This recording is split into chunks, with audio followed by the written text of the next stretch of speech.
Recipes for Thanksgiving Leftovers. I wanted to give you some quick ideas to start getting rid of those Thanksgiving leftovers. The first is a really fresh salad that you can make, another is a dinner staple that was a post-Turkey Day necessity at home when I was growing up, and then at the end I have a special surprise that gets us all in the holiday mood. Turkey Cobb Salad.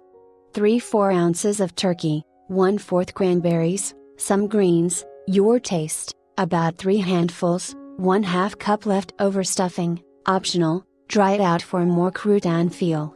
Putting it all together is really simple, just combine in a bowl, toss, and enjoy.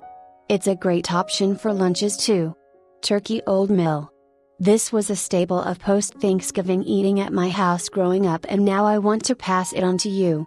-2 tablespoons butter, -2 tablespoons flour, 1 cup milk, -1/2 teaspoon salt, 2 cups sharp cheese, grated. Feel free to add as much as desired. 6-8 slices of turkey on a serving dish.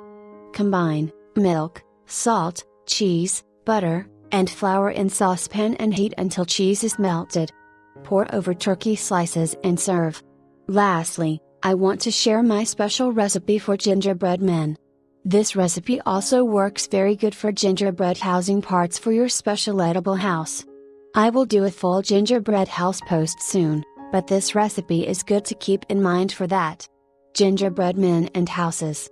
1/2 cup shortening, 1/2 cup packed brown sugar, 3 1/4 cups sifted all-purpose flour, 1 teaspoon salt, 1 teaspoon baking soda, 1 teaspoon ground cinnamon, 1 teaspoon ground ginger, 3/4 cup molasses, 1/4 cup water. Combine wet ingredients, water, molasses, shortening, and lay aside. Combine dry ingredients, flour, salt, ginger, cinnamon, sugar, and baking soda, and sift together. Stir both ingredients together slowly until the dough doesn't stick to the sides and is a perfect brown color. It should form a very good ball. Roll out and use cookie cutters to cut out pieces and use a spatula to get the cookies onto the prepared baking sheet. I recommend parchment paper or copious amounts of cooking spray as they tend to stick. Bake at 350 degrees until golden or when they bounce back with a light touch. Let cool and enjoy. Remember to take a little time for yourself, and as I always say, good food, good friends, and good conversation.